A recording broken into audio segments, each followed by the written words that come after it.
South Korea, starts from South Korea and approach up to north and connect with the Imjin River. Imjin River is North Korean second longest river. So you approach down south and connect and flow to the West Sea. So two rivers are connected and flow to the West Sea. And then also we're going to see North Korea from there. You probably know military demarcation lines up and down, but we're going to see the southernmost part of North Korea from there. So from there to the other side is only 3.2 kilometers apart. So we're going to see there. And then we're going to see a view of North Korea. And from there, and through the binoculars, a day like this, probably we see a lot. And sometimes we see people working on the field, and sometimes, people on the village, they were walking around the village. So we can see a lot of those. So we're going to see from there. And then we'll go to Imjingak. Imjingak is a park, and that was built up to console homesick refugees. And we used to have over millions separated families living in North and South, and they don't even know what happened to their parents. They don't even know what happened to their siblings. They don't even know they're still alive or passed away. But there, and a special place we call Manbedang, which is worship Arthur there, and especially Korean Thanksgiving, Korean New Year's Day, they set up the food on the table and a bow in the direction of the ancestors' graveyard. So we're going to see that. But nowadays it's more like a tourist site. There's a lot of tourists around there. We're going to see it's connected in a Korean Gyeonggi line. We're going to see from there.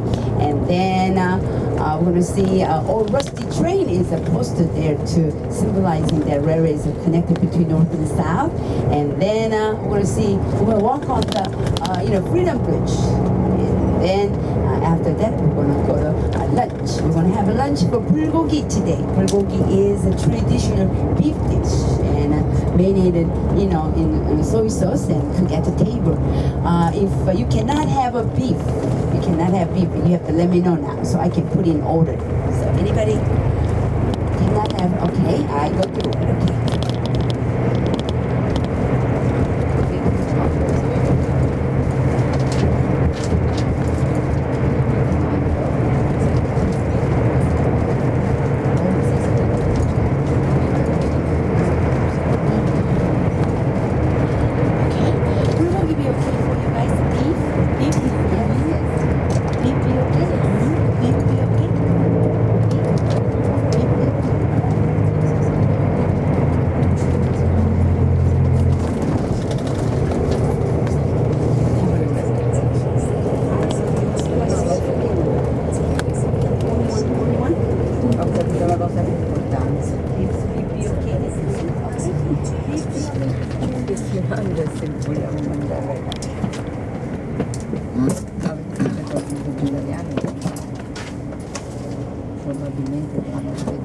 Okay, we're gonna have a beef bulgogi for lunch, and then after that we'll go to Panmunjom. And Panmunjom is main course, of course. And on the way to the Panmunjom, we're gonna stop in Unification Bridge, which is the first checkpoint in civilian limited area. So when we get there, soldier come out and check your passport.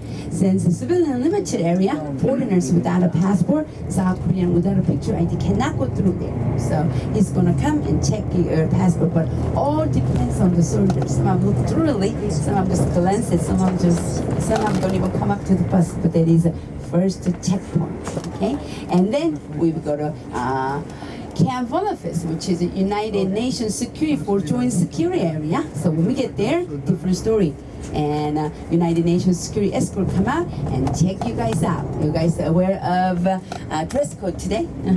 Jeans okay, but with a big hole in it, and military looks, and miniskirt shorts, and sleeveless tops, and exercise clothing, those things not allowed. Military looks, if we wear clothing like that, and you weren't afraid that, we might be targeted, but that's why we're not allowed to wear it.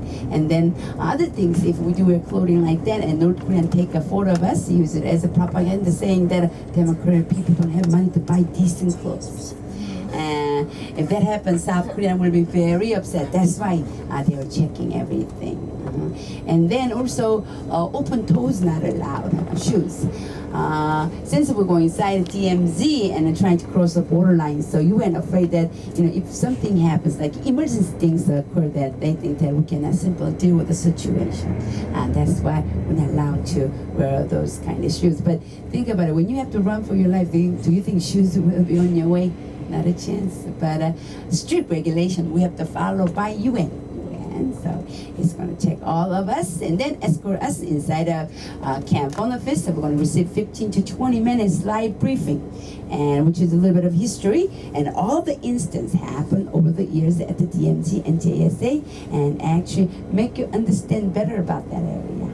And then after that, we're going to be transferred to the military vehicle because of security reason. Driver will be the soldier, and a United Nations security escort will escort us inside of DMZ and JSA.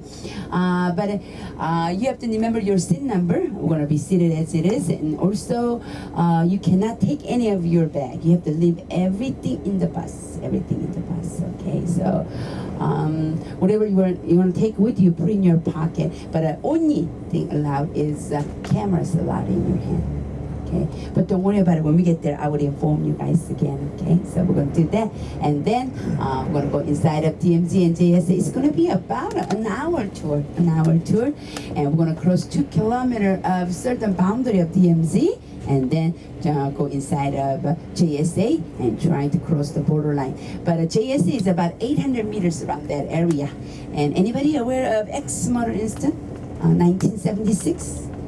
1976 and August 18th, there's an X-murder incident occurred. But think about it, and there's 800 meters around their area, but joint security area. So both guard forces in there, and then think about it. I mean, they were young, athletic guys, but they were always fighting, kicking, and cussing, all that. But that big incident that August 18th, that was happening. So we're going to show you in a slide briefing. And checkpoint 3, checkpoint 4, right in the middle of there's a big poplar tree was there.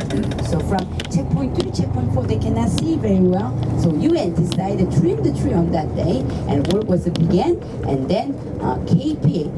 KPA means Korean People's Army. Probably you're going to hear me saying KPA all day long. That's North Korea.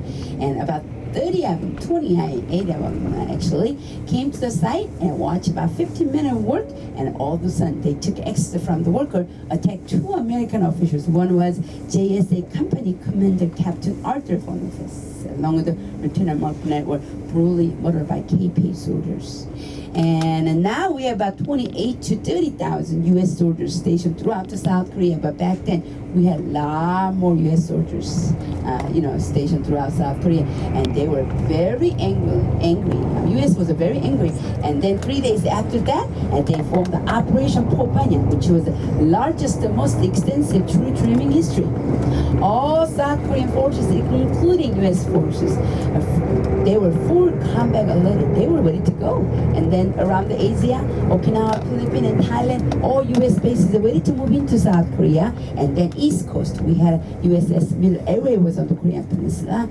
And then all the military personnel were inside of JSA, and they cut down the tree and dismantled all the KPA checkpoint in the certain sector of JSA. But North Korean didn't even move. Later we found out that North Korean leader, founder of North Korea, Kim Il-sung, he was a god to the people of North Korea, but he apologized to U.S. through UN. That's why it didn't lead to another Korean war. And since then, it's not a neutral area anymore. Even though joint security area, there's a military demarcation line is existed there. Okay, but I'm sure you've seen on TV that blue buildings at the JSA, and we want to go inside one of the blue buildings we call military administrative commission building. That is the only place, neutral area. So when we get there, and we're going to go, trying to cross the borderline. But I cannot promise that we're going to go there you're going to, cross the borderline for sure, because when North Koreans in there, and we're not allowed to go inside there, and when we are there, they cannot come inside there. We can never be in the same place. And also, we don't have any communication over that building. So whoever goes there first will take the place. First come, first service. But I'm sure we can probably go inside there because since the last November, North Korea, remember that Ebola virus around the world, and they say U.S. Created Ebola to destroy North Korea. So since then, we didn't see anybody. They shut down the tourism, but I haven't seen anybody since then. So every day of our tour, we went inside. So, probably we could go inside there today, trying to cross the borderline from there. And then after that, and we're going to be on a military vehicle. We'll be traveling around the JSA by bus. It's going to be about an hour tour, an hour. And we're going to go site of X-Motor Instant, and then Bridge of No Return, and then we'll go back to Camp Fest and go shopping. You probably know that all the North Korean products you cannot get anywhere in Seoul, only in the DMZ area. So we're going to check it out, and then we're going to be on our bus and heading back to Seoul. We should be back here around 5:30 to 6 o'clock, somewhere around there. That's what we're going to do today. Sounds okay? Okay. All right, and DMZ, you guys. Are you familiar with DMZ? DMZ, it runs east coast to west coast, 241 kilometers. And, before World War II was over, and Korea was one nation, but Korean didn't want to divide a nation, but it didn't work out. So about 3 years later, and then formed the South and North, they were divided. And along the 38 parallel down south was U.S. occupied South Korea, and North Korea was Soviet occupied North Korea.